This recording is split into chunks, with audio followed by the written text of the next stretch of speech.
အခုကျွန်တော်ရောက်ရှိနေတာကတော့ American ပြည်ထောင်စု Washington DC မြို့မှာရှိတဲ့ Capitol Hill လို့ခေါ်တဲ့လွှတ်တော်အဆောက်အဦရဲ့အပြင်ဘက်ပြည်ဝင်ထဲမှာဖြစ်ပါတယ်ခင်ဗျဒီကနေ့မှာဆိုရင်ပြီးခဲ့တဲ့2024ခုနှစ်ရေကောက်ပွဲမှာအနိုင်ရခဲ့တဲ့ Republican ခေါင်းဆောင်သမ္မတ Trump ရဲ့ကျန်းသစ္စာကျင်းစုပွဲအခမ်းအနားကိုဒီလွှတ်တော်အဆောက်အဦထဲမှာကျင်းပနေတာမူလကတော့သမ္မတကျန်းသစ္စာကျင်းစုပွဲအခမ်းအနားကိုလွှတ်တော်အဆောက်အဦရဲ့အပြင်ဘက်လွတ်လပ်ရေးကြောက်တိုင်ရှိဒီ public area မှာကျင်းပဖို့ပြင်ဆင်ထားတာပါဒါပေမဲ့လည်းဒီကနေ့ရာသီဥတုက -5 ကနေ -10 ကြားမှာရှိနေတဲ့အတွက်သမ္မတကျန်းသစ္စာကျင်းစုပွဲအခမ်းအနားကိုလွှတ်တော်အဆောက်အဦနဲ့ကိုပြောင်းလဲပြီးကျင်းပတာဖြစ်ပါတယ်။ရာသီဥတုကဒီလောက်အေးပေမဲ့လည်းဒီသမ္မတ Trump ကိုထောက်ခံတဲ့ American နိုင်ငံသားတော်များများကတော့လွှတ်တော်အဆောက်အဦဝင်ဒီပြည်ဝင်အပြင်ဘက်မှာပေါ့နော်လာရောက်ထောက်ခံအားပေးတာကိုလည်းတွေ့ရပါတယ်ခင်ဗျာ။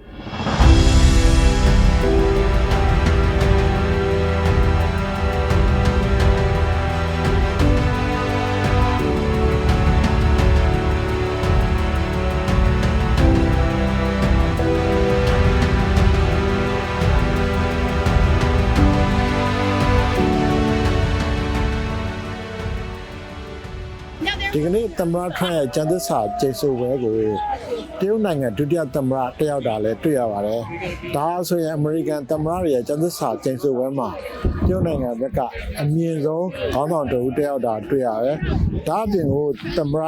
အိုဘားမား George W. Bush စတဲ့သမ္မတဟောင်းတွေလည်းတက်ရောက်လာတာတွေ့ရပါတယ်။ဒါပေမဲ့ဒီသမ္မတအိုဘားမားရဲ့ကတော့သမ္မတ Trump ရဲ့ကျန်းသစ္စာကျိန်ဆိုပွဲကိုတက်ရောက်မှာမဟုတ်ဘူးလို့ဒါသတင်းမီဒီယာတွေကဖတ်ရပါတယ်ခင်ဗျာ The golden age of America begins right now.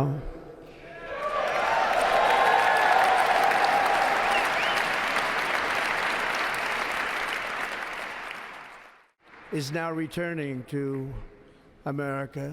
and confidence. သမ္မတ Trump ရဲ့ကျန်းသစ္စာကျိန်ဆိုပြီးပထမဆုံးပြောကြတဲ့မိန့်ခွန်းထဲမှာတော့အမေရိကန်ရဲ့ရွှေရောင်ခေတ်ဟာအခုပဲစတင်လိုက်ပါပြီ။တကမ္ဘာလုံးကလေးစားရတဲ့အမေရိကန်နိုင်ငံကိုပြန်ရမယ်။သူ့အစိုးရအဖွဲ့ရဲ့နေ့စဉ်လှုပ်ဆောင်တဲ့ကိစ္စတွေမှာအမေရိကန်သားပထမဖြစ်ရမယ်။ဒီကနေ့ကစပြီးမက္ကဆီကိုကမူရစ်ဂိုင်းမှန်သမျှနှိမ်နင်းမယ်။မူရစ်ဂိုင်းတွေကိုနိုင်ငံခြားအကြမ်းဖက်အဖွဲ့တွေဖြစ်သတ်မှတ်လိုက်ပြီးဒီကနေ့ကစပြီးအမေရိကန်ရဲ့အစိုးရ policy မှာကြားနဲ့မှပဲရှိတယ်ဆိုတဲ့စကားလုံးတွေပါတဲ့မိန့်ခွန်းကိုထည့်သွင်းပြောကြားသွားခဲ့ပါတယ်။ကျမသူ့ရဲ့မိန့်ခွန်းကိုနားထောင်တဲ့ခါကျတော့ကျမအဓိကကတော့အဲ့ဒီimmigration နဲ့ဆိုင်တာပဲနားထောင်ပါတယ် illegal immigrant တွေကိုသူအားမပေးဘူးပညာဒီမှာပညာကျူးစားလာတင်ပြီးတော့မှန်ကန်စွာလာတဲ့လူမျိုးသူအားပေးမယ်ဆိုတာကိုကျမမြင်မိပါတယ်နောက်ပြီးတော့ wall အတွက်လည်းသူဟာပြန်ပြီးတော့စပြီးတော့ဆောက်ဖို့လည်းသူစပြီးတော့လုပ်နေပါပြီဆိုတာလည်းတွေးခဲ့ပါတယ်။ဘာလို့လဲဆိုတော့ပစ္စည်းတွေကအဲ့ဒီမှာဆောက်ဖို့အစင်းသင်းဖြစ်နေတဲ့ပစ္စည်းတွေကအဲ့ဒီမှာ4နှစ်လောက်ကြာနေတယ်6နှစ်လောက်ကြာနေတယ်ဒါပေမဲ့တစ်ခါမှပြန်မစနိုင်ခဲ့ဘူးအခုတော့ပြန်ပြီးတော့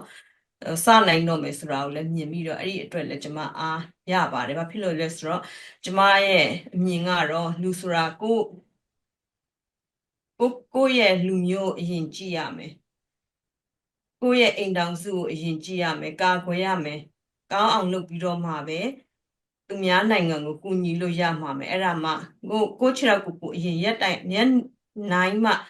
သူများကိုကူညီရမယ်ဆိုတော့အခုချိန်မှာကျမတို့ကကိုခြေထောက်ကိုအရင်ပြန်ရက်နိုင်မှုအတွက်ကို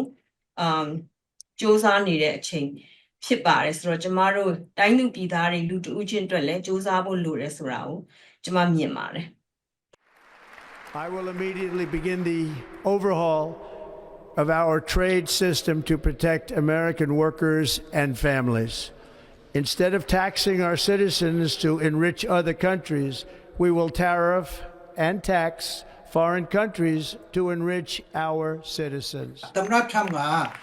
ဒီချိန်တော့ White House မှာတော့နော်ဗမာပြည်เจ้าမသိဘူးဗမာလဲဆိုတာမေးခဲ့ဘူးတာလည်းရှိပါတယ်ဒါကတော့ तू ပွင့်မလင်းပြောတာပေါ့နော်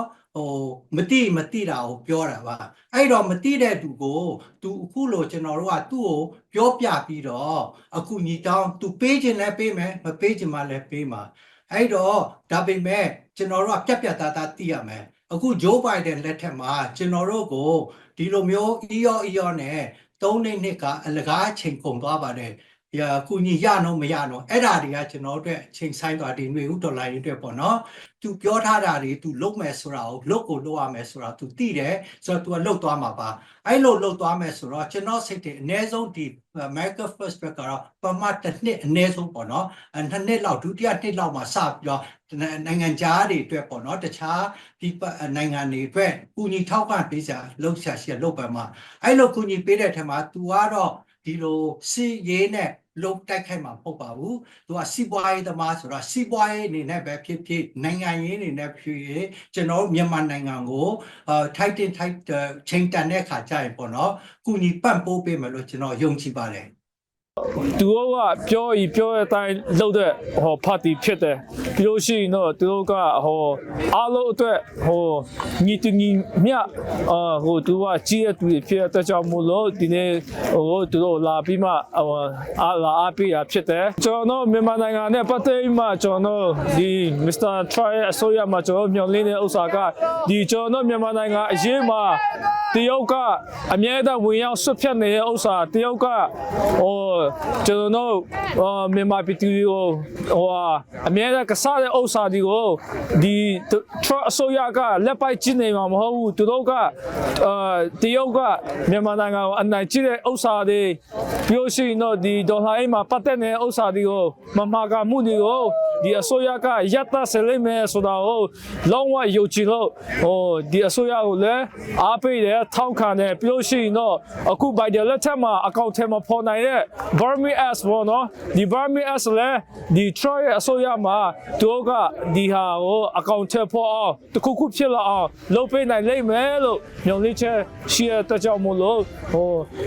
ဒီနေ့ရောက်ရှိလာတာဖြစ်တယ်